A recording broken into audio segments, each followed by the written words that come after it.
Bismillahirrahmanirrahim. Innal hamdalillah nahmaduhu wa nasta'inuhu wa nastaghfiruh wa na'udzu billahi min shururi anfusina wa min sayyiati a'malina. May yahdihillahu fala mudilla lahu wa may yudlil fala hadiya lahu. Wa asyhadu an la ilaha illallah wahdahu la syarika lahu wa asyhadu anna Muhammadan 'abduhu wa rasuluh. Allahumma shalli wa sallim wa barik ala Muhammadin wa ala alihi wa ashabihi wa man ihtada bi hadihi wastanna bi sunnatihi ila yaumiddin. Amma ba'd. Alhamdulillah, jamaah salat maghrib Masjid Al-Munawwarah yang dirahmati oleh Allah Subhanahu wa taala. Insyaallah di kesempatan malam hari ini kita akan membaca hadis yang keempat di dalam bab izalatin najasah, bab tentang menghilangkan najis, wa bayaniha, dan penjelasan tentang apa-apa saja yang dihukumi najis. Hadis yang keempat ini adalah hadis Aisyah radhiyallahu taala anha yang menjelaskan tentang status hukum air mani, apakah najis atau tidak. Dari Ibunda Aisyah radhiyallahu taala anha, beliau mengatakan, kana Rasulullah sallallahu alaihi wasallam yaghsilu al-maniyya. Rasulullah sallallahu alaihi wasallam dahulu membasuh air mani.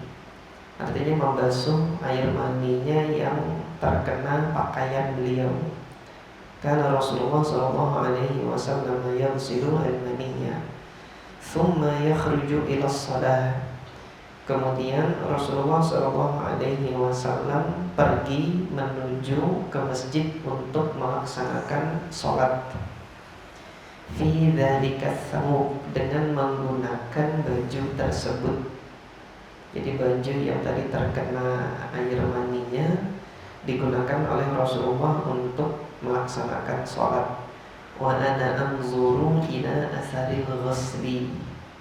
Saya melihat, kata Ibunda Aisyah, saya melihat athar, bekas, artinya bagian wilayah dari baju tersebut yang dibasuh oleh Nabi itu ada bekasnya.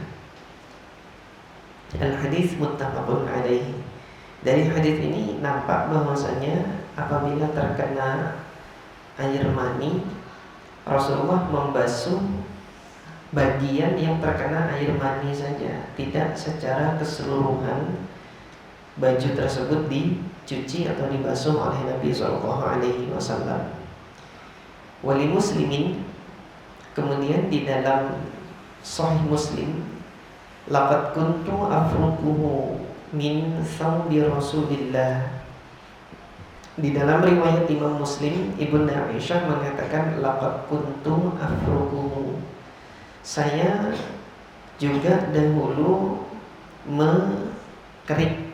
Afruquhu faraka yafruqu, mengerik. Min thawbi Rasulillah sallallahu alaihi wasallam farkan, aku mengerik.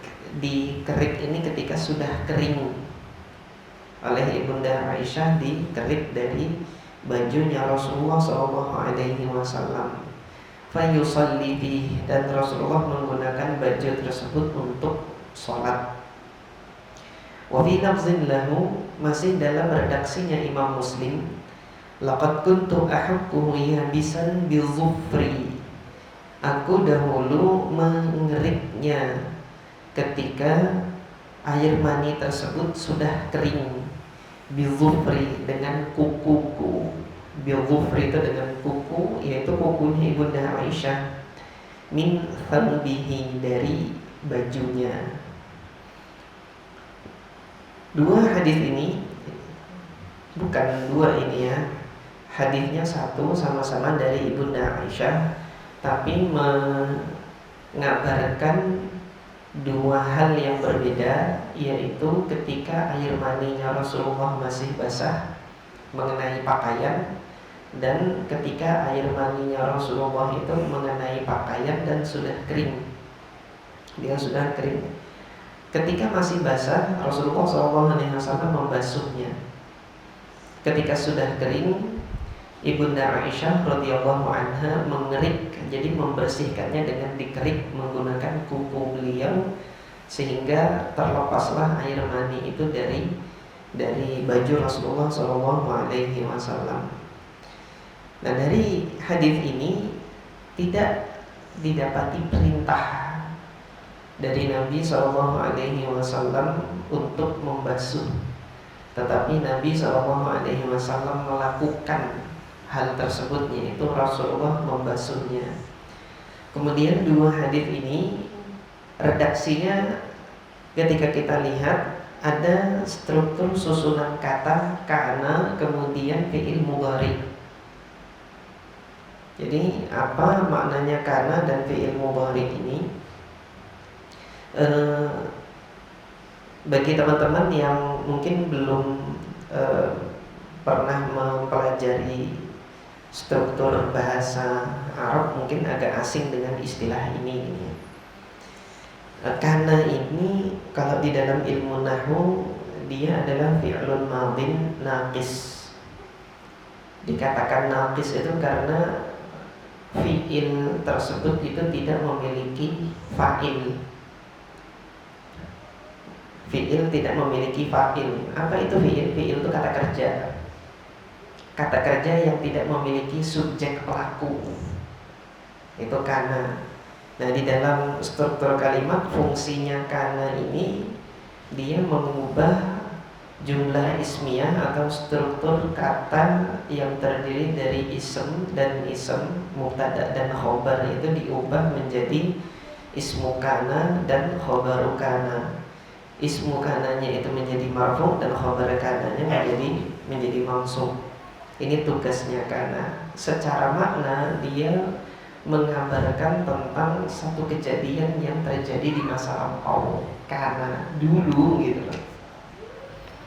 Ini secara makna dulu itu telah ada. Apa yang dulu telah ada itu? Rasulullah yang silna khobarnya ini diungkapkan dengan jumlah fi'liyah. Ini diungkapkan dengan yang silu. Fa'ilnya di sini adalah dhamirun mustatirun fihi jawazan takdiruhu huwa ya'udu ala Rasulillah. Nah, sehingga ketika ada struktur kana, kemudian setelahnya itu khobar kananya itu terdiri dari jumlah fi'liyah yang menggunakan fi'il mudhari. Secara makna ini menggambarkan bahwasanya kejadian tersebut itu terjadi tidak hanya sekali dua kali, tapi sering kali. Dahulu sering kali Rasulullah begini, gitu. Dan di riwayat Imam Muslim, dan aku pun sering kali mengerik, tidak hanya sekali dua kali. Gitu. Nah, ketika hal ini hadis ini mengabarkan kepada kita bahwasanya aktivitas ini sering kali terjadi antara Rasulullah SAW dengan Ibunda Aisyah. Hal ini menunjukkan bahwasanya air mani itu bukan suatu hal yang harus disingkirkan, dibersihkan sebersih-bersihnya untuk seseorang menghadiri sholat. Sehingga dalam hal ini para ulama ini menegaskan bahwasanya air mani ini suci, dia tidak najis. Hanya saja sebagian salaf ada yang memerintahkan untuk membasuhnya.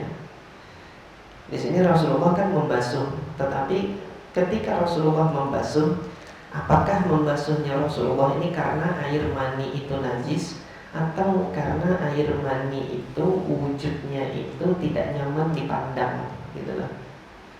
Sama halnya seperti apa? Dahak. Orang bersin kemudian dahaknya keluar kena di baju. Dibiarin aja kan atau dibersihin? Dibersihinnya dahak yang muncrat kena baju ini itu karena dia najis atau karena nggak nyaman dilihat? Ya gitu. Jijik orang melihatnya itu kan seperti itu. Nah, Al-Quran sendiri menyebutkan bahwasanya air mani itu ma'un mahin gitu, mima'in mahin. Manusia ini diciptakan dari ma'in mahin, air yang hina. Jadi memang Allah namakan air hina, makanya ketika air mani itu keluar, wujudnya itu dihinakan dengan apa? Dihinakan dan karena harus dibuang gitu loh. Dibuangnya bukan gara-gara dia najis dan kotor, tapi wujudnya itu tidak nyaman untuk dilihat. Ini ada isyarat dari Allah Azza wa Jalla gitu. Masing-masing dari kita kan terbuat dari air mani. Dulunya Anda ini hina gitu loh. Kalau tidak Allah berikan wujud bentuk Anda seperti manusia saat ini, Anda tidak dimuliakan, Anda dibuang.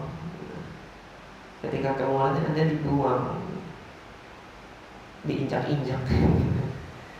Tapi Allah yang kemudian angkat kita ke muka bumi ini, Allah berikan anugerah wujud yang demikian ini. Walaqad khalaqnal insana fi ahsani taqwim, dengan bentuk yang sempurna ini Allah Subhanahu wa taala berikan. Maka wujud kesyukuran kita hendaknya ibadah, taat dan takwa kepada Allah Azza wa Jalla. Nah, di luar sana banyak yang melupakan wujud asalnya itu, sehingga kemudian dia dengan penuh kesombongannya enggan untuk kemudian tunduk bersujud kepada Allah Azza wa Jalla. Padahal dulunya dia hina, Allah yang memberikan wujud yang mulia ini. Tapi kemudian banyak di antara umat manusia ini yang melupakan kewajibannya untuk tunduk beribadah kepada Allah Azza wa Jalla. Nah, kembali kepada hadis ini, para salaf, ini pandangan para salaf dari kalangan sahabat, tabi'in dan atba' tabi'in. Berikut ini dikutipkan oleh Al-Imam Ibnul Munzir dalam kitab beliau Al-Ishraf. Al-Imam Ibnul Munzir mengatakan, ikhtalafa ahlul ilmi fi taharatil mani. Para ahli ilmu, itu para ulama, berbeda pendapat tentang sucinya mani. Fa'aujabat ta'ifatun ghaslahu minas thawb. Ada sebagian ulama yang mewajibkan, memerintahkan untuk membersihkan atau membasuh air mani ini dari pakaian. Famimman ghasalahu min thawbihi Umar bin Al-Khattab. Umar bin Al-Khattab radhiyallahu ta'ala anhu, wa amara bi ghaslihi Jabir ibn Samurah wa bin Umar wa Aisyah wa bin Al-Musayyib. Nah, di antara riwayat dari para salaf yang sampai kepada Imam Ibnul Munzir memerintahkan untuk membasuh air mani, yang pertama Umar bin Khattab, kemudian Jabir bin Samurah, kemudian Abdullah ibn Umar. Dan di sini Imam Ibnul Munzir mengungkapkan meriwayatkan dari ibunda Aisyah radhiyallahu anha. Nah, sebagaimana kita ketahui di riwayat Imam Muslim tadi, ibunda Aisyah mengkering. Sehingga dalam hal ini, jika memang benar ibunda Aisyah memerintahkan untuk membasuhnya itu bukan dalam rangka air mani tersebut adalah najis. Karena ibunda Aisyah tadi hanya sebatas mengerik ketika dia menjadi kering. Kalau memang hal tersebut najis, mau basah mau kering itu dibasuh. Mau basah mau kering itu dibasuh, jika memang hal tersebut najis. Karena kita dapati di hadis Abdullah bin Mas'ud, ketika Rasulullah SAW buang air kecil, meminta untuk didatangkan 3 batu. Hanya diambilkan 2 batu, sementara yang ketiga ini adalah kotoran unta yang sudah kering, gitu kan. Nah, Rasulullah tidak menggunakan kotoran unta yang sudah kering ini, dan kemudian hanya mengambil 2 batu dan memerintahkan cari lagi satu batu. Nah, hal ini menunjukkan bahwasanya sudah kering sekalipun yang najis itu dia tetap najis, tetap dihukumi sebagai yang najis. Nah, berbeda halnya dengan air mani ini. Ketika sudah kering dia cukup hanya dikerik saja. Hal ini menunjukkan bahwasanya air mani ini tidak najis. Waqala Malik, kemudian pendapatnya Imam Malik rahimahullahu taala, ghuslul ihtidami minats thawbi amrun wajibun mujma'un alaihi indana. Jadi Imam Malik mengatakan membasuh air mani, beliau mengungkapkannya ini dengan ihtilam. Ihtilam itu mimpi, artinya membasuh mimpi kalau diterjemahkan secara letterlek gitu. Tapi yang dimaksud membasuh mimpi ini apa? Membasuh air mani yang keluar karena mimpi gitu. Itu maksudnya. Jadi ungkapannya Imam Malik di sini ini adalah apa? Ungkapan majazi namanya kalau dalam bahasa Arab itu. Ungkapan majazi yang alaqahnya ini adalah alaqah sababiyah. Jadi mimpi ini karena dia sebab dari munculnya air mani, maka diungkapkan mimpinya yang dibasuh, tapi yang dimaksud adalah air maninya yang dibasuh. Ghuslul ihtilam minas thawb amrun wajib, perkara yang wajib dalam mazhab Imam Malik, mujma'un alaihi indana, telah disepakati oleh kami. Nah, kalau Imam Malik mengatakan kami ini apa? Mazhab ahli Madinah. Karena Imam Malik ini fatwanya itu melihat fatwa para ulama Madinah. Nah, ketika kita lihat tadi para salaf yang dinukilkan oleh Imam Ibnul Munzir, ada Abdullah bin Umar, ada Al-Imam Sa'id ibn Musayyib. Ini rasul tabi'in fi zamanihi, pemimpinnya para tabi'in di masanya, Imam Sa'id ibn al-Musayyib rahimahullahu ta'ala. Sa'id ibn Musayyib di Madinah, Abdullah bin Umar muftinya Madinah. Jadi Imam Malik kalau melihat ini ada ulama Madinah dari kalangan sahabat yang fatwanya Abdullah bin Umar, fatwanya Sa'id bin Musayyib, itu yang beliau ambil sebagai pendapat madhab. Imam Malik nggak berani ganti-ganti kalau ulama ulama Madinah itu sudah bersepakat. Dan itu hujjah bagi beliau, mujma'un alaihi indana. Ini ijma' menurut kami ini apa? Mazhabnya ahli Madinah. Antum mungkin pernah mendapatkan informasi sholat tarawihnya Imam Malik itu kan 39 rakaat ya. Beliau pernah dikirim surat sama gubernur Madinah minta dikurangin. Nah, kata beliau ini adalah perkara yang sudah disepakati ulama Madinah. Saya nggak berani, artinya mengganti-ganti jumlah rakaatnya dikurangin sama Imam Malik, nggak berani, karena para ulama sebelum beliau itu sudah sepakat dengan jumlah 39 rakaat itu bersama dengan witirnya. Nah, perkataan Imam Malik ini dinukilkan oleh Al-Imam Sahnun At-Tinnisi. Beliau riwayatkan dari Abdurrahman Ibn Al-Qasim dari Al-Imam Malik dalam kitab beliau Al-Mudawwanah Al-Kubra. Nah, ini menunjukkan bahwasanya Imam Malik itu punya standar dalam madhabnya setelah Al-Quran dan Sunnah gitu. Setelah Al-Quran dan Sunnah, yaitu kesepakatannya ahli Madinah. Wa hadha madhhabul Auza'i wa huwa qawlu Tsawri ghaira annahu yaqul bi miqdari dirham. Ini juga madhabnya Imam Al-Auza'i di Syam dan juga madhabnya Imam Sufyan Ats-Tsauri rahimahullahu ta'ala. Jadi bersamaan dengan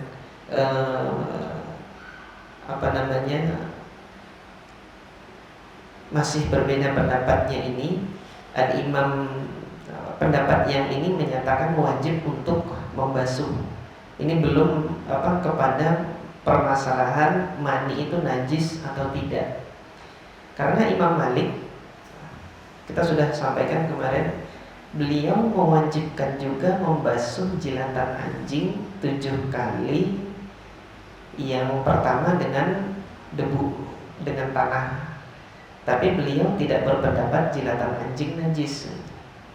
Jadi mewajibkan untuk membasuh ini belum tentu pendapatnya itu menyatakan hal yang dibasuh ini adalah najis.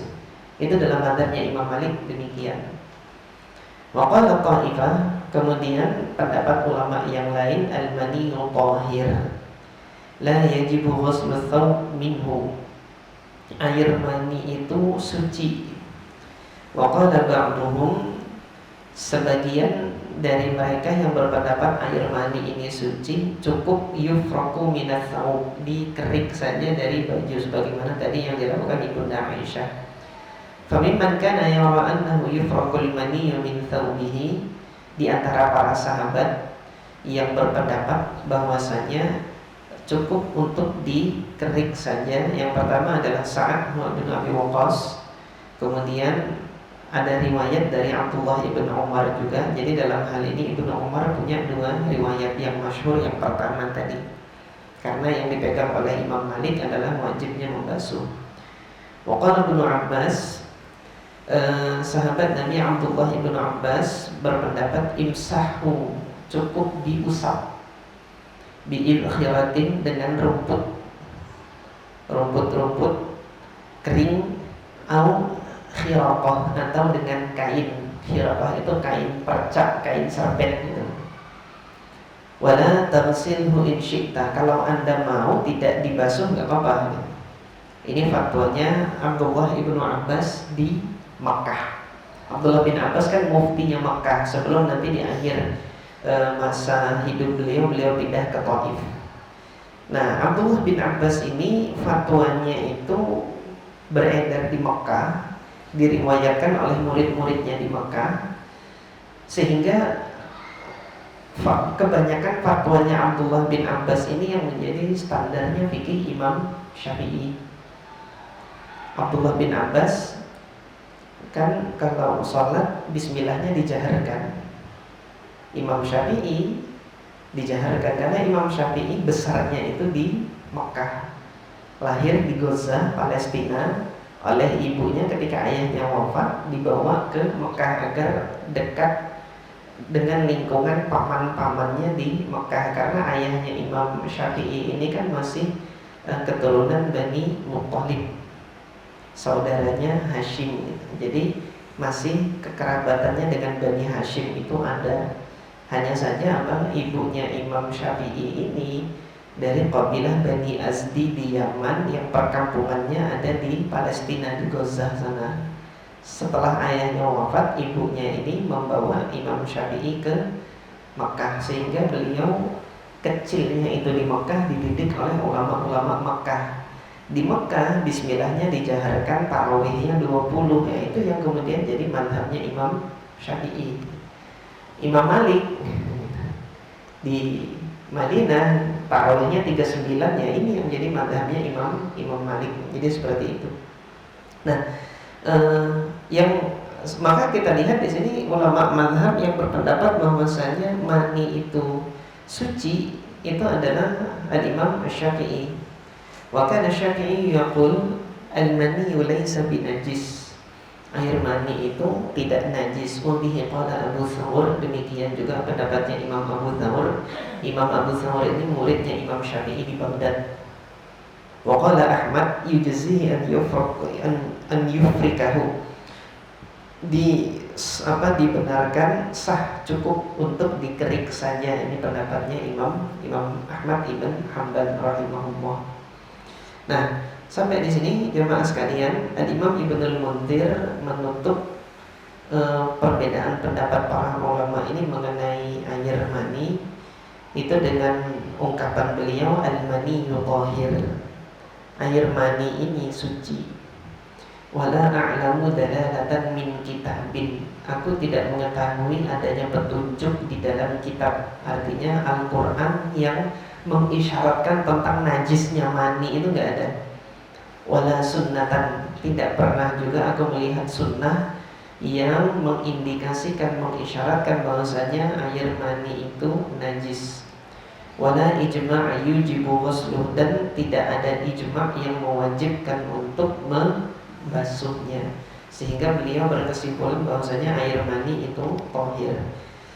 Adapun tadi sebagian para salaf yang mewajibkan untuk membasuhnya, Ini belum tentu menegaskan bahwasanya air mani itu najis, hanya saja mengisyaratkan. Nah, kewajiban untuk membasuhnya ini bisa karena hal lain. Yang pertama, karena membasuhnya itu ibadah. Karena Nabi tadi membasuh, maka ikut pula membasuh sebagai mana dalam rangka ibadah. Dan ini salah satu di antara pandangannya Imam Malik ketika beliau memandang wajibnya membasuh jilatan anjing, sementara beliau tidak menilai jilatan anjing itu adalah najis, tetapi wajib membasuhnya dalam rangka ibadah. Ini kesimpulannya jemaah sekalian dari pembahasan tentang hadis Aisyah ini. Kemudian farak masalah, percabangan masalah. Maninya Rasulullah itu karena mimpi atau karena jima suami istri. Di sini sebagian ashab Syafi'iyah menegaskan Rasulullah itu tidak pernah mengeluarkan mani karena mimpi. Karena al-ihtilam itu min tala'ubi syaitan, merupakan ada kontribusi setan untuk menghasilkan, untuk menjadikan seseorang itu bermimpi basah. Oleh sebab itu syariat menamakannya al-ihtilam. Dan di dalam hadis yang lain Nabi mengatakan al-hulmu minasyaiton. Hulum itu dari setan. Al-ihtilam, maka al-ihtilam yang mimpi ini isyarat dari hadis Nabi ini menunjukkan bahwasanya ini dari syaitan. Adapun Nabi terjaga dari gangguan syaitan gitu loh. Sehingga air maninya itu keluarnya tidak disebabkan karena mimpi, melainkan disebabkan hubungan badan suami istri. Ketika karena hubungan badan suami istri gitu, tentunya juga bercampur dengan cairan kemaluan istrinya. Pada saat menimpa baju, yang menimpa baju itu sudah barang tentu tidak hanya air maninya Rasulullah saja, tapi juga cairan dari kemaluan istrinya itu juga ikut bercampur di situ dan menimpa baju. Pada saat Ibunda Aisyah cukup mengerik saja, ini menunjukkan bahwasanya cairan kemaluan istri yang dia keluar pada saat muqaddimah jima suami istri itu hukumnya juga suci, tahir, bukan najis. Nah, ini menjadi perdebatan yang selanjutnya juga di kalangan para ulama. Cairan yang keluar dari kemaluan istri ini apakah dia najis atau tidak? Sebagian fuqaha menegaskannya itu najis karena keluar dari lubang tempat najis. Ini alasannya dengan qiyas. Nah, Imam Ibnul Munzir ini dalam hal ini menegaskan untuk perkara penetapan suatu hal ini najis atau tidak itu dibutuhkan dalil Quran dan Sunnah, tidak didasarkan semata-mata hanya pada qiyas saja gitu loh. Sehingga hal ini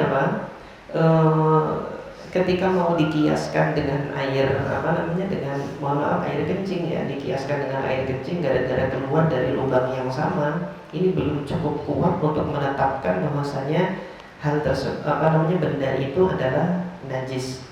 Nah, ini yang kemudian dikuatkan oleh Imam An-Nawawi rahimahullahu taala bahwasanya rutubatu farjil mar'ah ini juga adalah suci karena berdasarkan pada hadis ini cukup dikeriknya. Yang dikerik oleh Ibunda Aisyah tidak semata-mata hanya air maninya Nabi, juga bercampur dengan air maninya Nabi itu rutubah farjil mar'ah. Jadi demikian.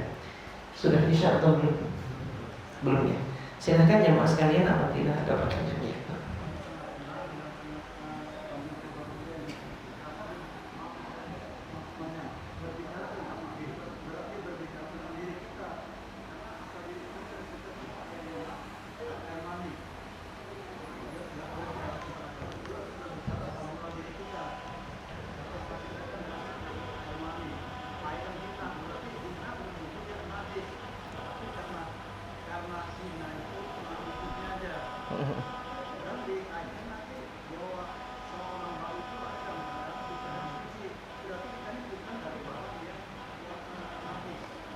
Ya. Pertanyaannya apa tadi, Pak? Saya kurang dengar.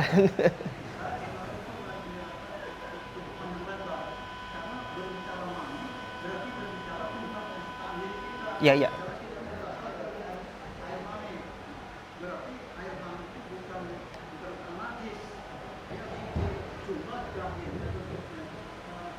Ya.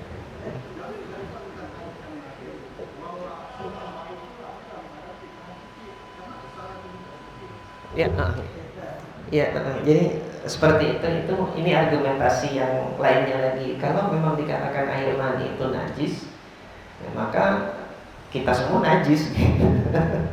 Jasad kita najis semua.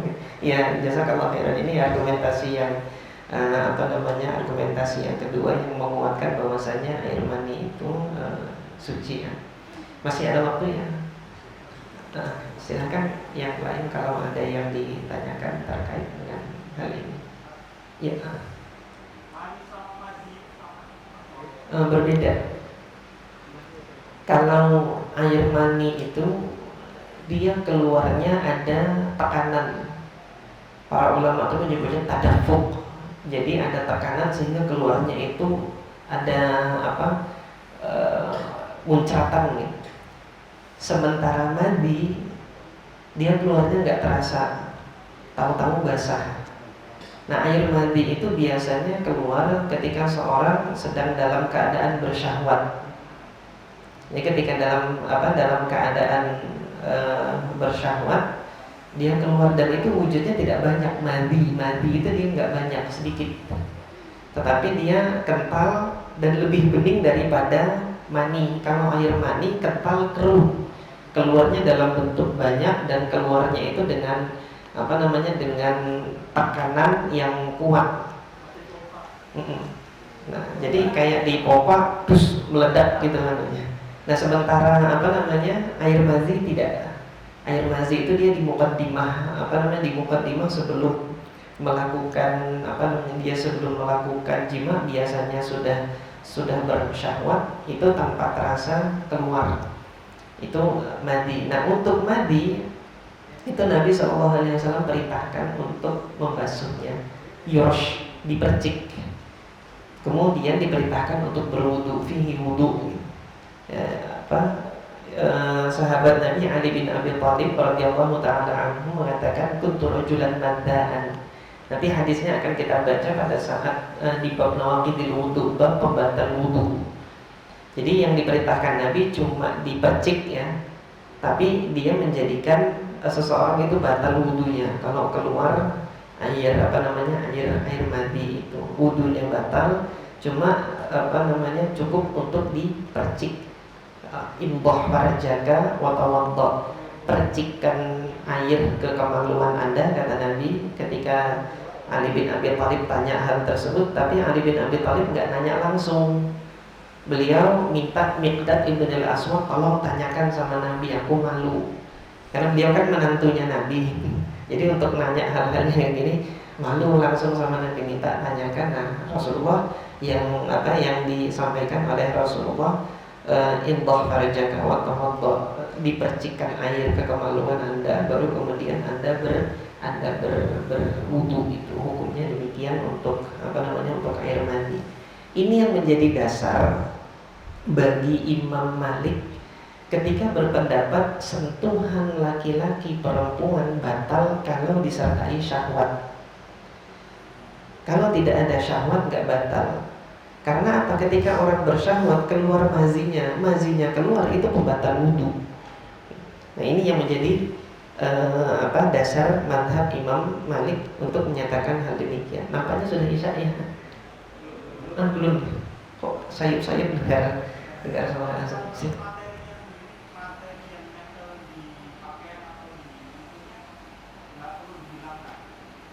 Tidak perlu. Nah, jadi seperti ini. Nanti akan kita bahas lagi. Ada fatwanya dan kemarin kayaknya sudah kita bahas juga gitu kan. Di mana pada saat kita membahas babul miyah, Abdullah bin Abbas radhiyallahu taala anhuma itu pernah memfatwakan kita membahasnya kemarin ketika ada sisa air kencing itu cukup dipercik. Itu fatwanya Abdullah bin Abbas. Fikihnya itu di mana? Ketika air itu menang dengan najis, gitu loh. Ketika air itu menang dengan najis, maka itu cukup mengangkat najis.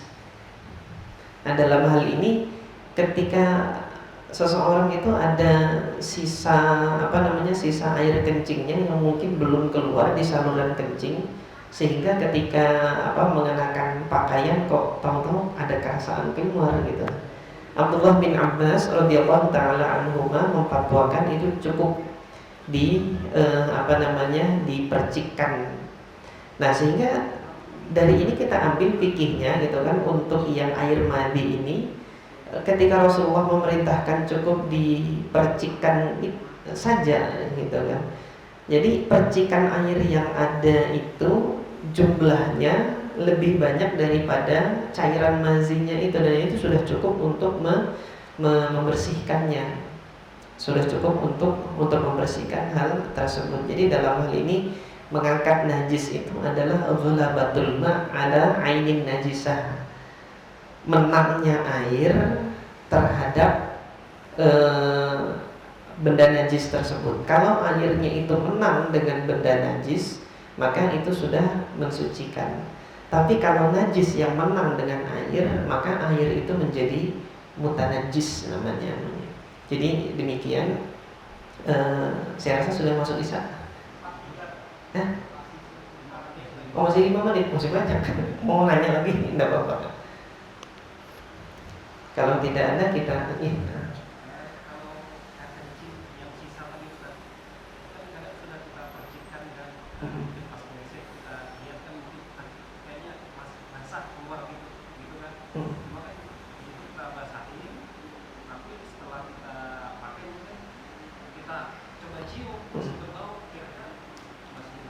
Nah, kalau ada baunya maka masih najis. Itu sudah terbukti. Jadi kan menetapkan satu hal itu najis atau tidak perlu bukti dari adanya sifat. Sifatnya itu 3 itu tadi, warna, bau, dan rasa. Tapi yang sering kita pakai itu bau aja gitu kan. Karena warna kadang samar-samar, jadi bau yang kemudian kita pakai. Dan yang saya yakin nggak pernah pakai rasa gitu, dicoba pakai lidah gitu, ini rasanya najis. Saya yakin nggak ada yang pernah ngetes pakai itu. Jadi cukup kalau di bau itu ada, berarti sifatnya ada, dan itu ketika ada najis berarti dia kalah itu air kalah sama najisnya karena masih ada bau gitu, dan hukumi najis itu.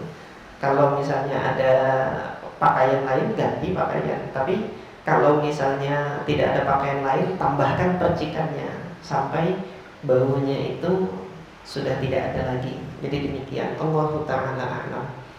Yang lain ada? Cukup ya? Kalau cukup kita siap-siap untuk sholat isya. Aqulu qawli hadza wa astaghfirullah li wa lakum. Subhanakallahumma rabbana wa bihamdika asyhadu an la ilaha illa anta astaghfiruka wa atubu ilaik. Assalamualaikum warahmatullahi wabarakatuh.